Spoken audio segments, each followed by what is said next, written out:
Bento.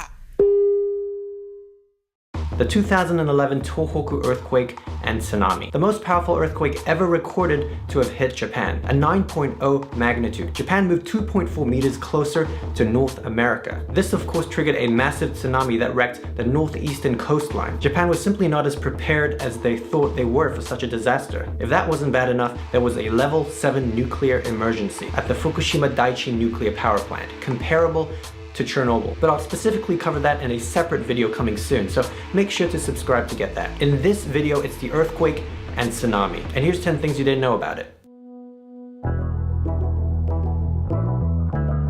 From analyzing the Holocene sequence in the Sendai area, it's known that sometime between 1000 BC and 500 BC, a massive tsunami-generating earthquake hit the area. Then in 1 AD, it hit again. Over 800 years later, the Sanriku earthquake and tsunami of 869 devastated the same area in and around Sendai. That's 3 events of similar type and magnitude in the same region, all in the last 3,000 years. This indicates a recurrence interval of 800 to 1,100 years. We were due another one. And on March 11, 2011, this prediction was fulfilled in truly devastating fashion. Let's just hope everyone's more prepared by the time the 5th one hits in about 800 to 1,100 years time. The effects of the earthquake and tsunami in Japan were so great, even Antarctica was affected. Seismic waves increased the flow of the Willan's ice stream, which is essentially a moving ice river. And sea waves, having traveled 13,000 kilometers or 8,100 miles, broke icebergs the size of Manhattan off the Salzburger ice shelf. So Japan moved 2.4 meters closer to North America, and Antarctica was affected. But let's go one step further, because the entire planet itself was altered. The Earth's axis shifted by 10 to 25 centimeters, which changed the tilt of the planet and the length of a day. That's right, the redistribution of Earth's mass shortened our day by almost 2 microseconds. The earthquake and tsunami caused immense destruction, so much so that financially, it's the costliest natural disaster of all time. Let's do some comparisons. The 2004 Indian Ocean earthquake and tsunami, $15 billion. The 9/11 terrorist attacks, $20.7 billion. Hurricane Katrina in 2005, $45 billion. The 2008 Sichuan earthquake in China, $148 billion. And the 2011 Tohoku earthquake and tsunami in Japan, over $300 billion. After a natural disaster, regardless of where it happened in the world, there is almost always chaos, unruliness, and looting. But in Japan, immediately following the earthquake, there was a notable lack of disorder. People remained calm despite having every right to freak out. They formed orderly lines outside supermarkets, even though they were desperate for food. This act of civility is due to what the Japanese call gaman. What is gaman? Gaman means to do one's best in times of distress, to maintain self-control and discipline. There is a national desire to see civility prevail, no matter the circumstances, even when one catastrophe piles onto another. The value of the group over the value of the individual, a collectivist society.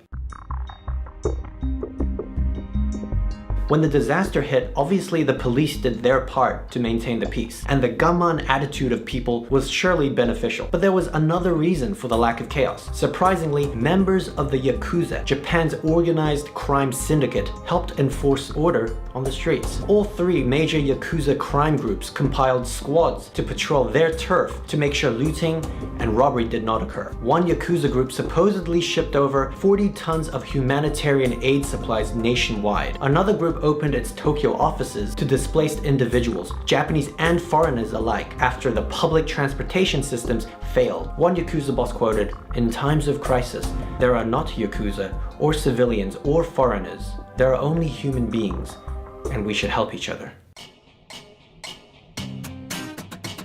128 countries offered assistance to Japan in their time of need. The global humanitarian response was admirable. One country, though, in particular, surprised a lot of people. North Korea donated 100,000 US dollars to the Japanese Red Cross Society, and the late former Supreme Leader, Kim Jong-il himself, sent $500,000 to Korean residents in Japan caught up in the disaster. This might not seem like a large amount compared to the aid from some other countries, but what the hell, it's North Korea we're talking about. All around the world, many celebrities privately donated large amounts to the relief effort, including Hikaru Utada, GACT, AKB48, Girls' Generation, Jackie Chan, Clint Eastwood, Sandra Bullock, Gwen Stefani, Shakira, Black Eyed Peas, My Chemical Romance, and Lady Gaga.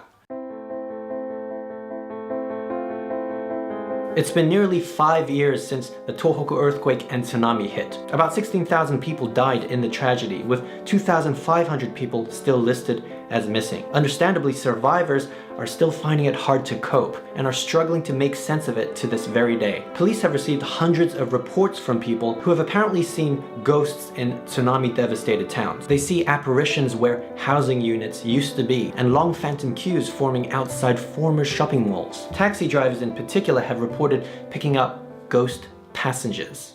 A taxi driver recalls a woman getting into his taxi at Ishinomaki train station a month after the earthquake. She gets into the back seat and asks for him to take her to a location in the Minamihama district. Upon arriving at the destination, he notices there are no buildings in the surrounding areas, only ruins. At that moment, his passenger asks, "Have I died?" He quickly turns around to find his taxi empty.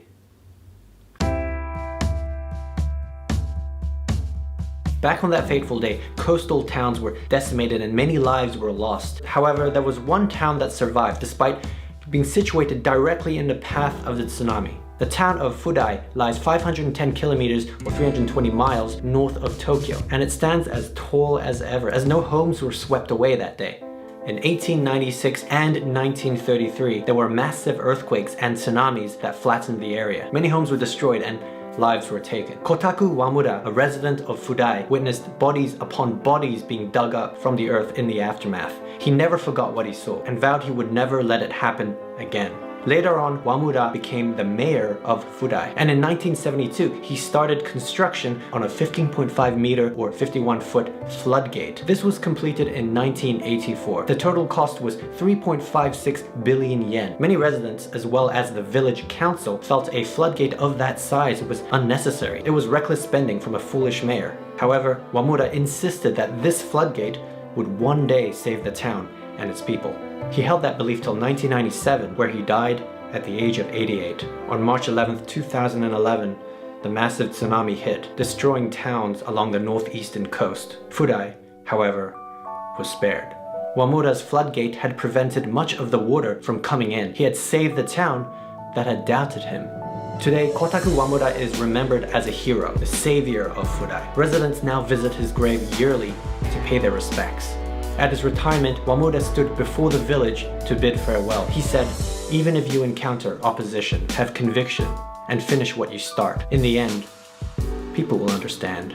I hope you enjoyed that video, and hopefully you learned something. Please let me know your thoughts down below, and check back later for, I guess, part 2, where I covered 10 things you didn't know about the Fukushima Daiichi nuclear disaster. Alright, please like and share this video, and of course, for more Asiany videos, don't forget to subscribe.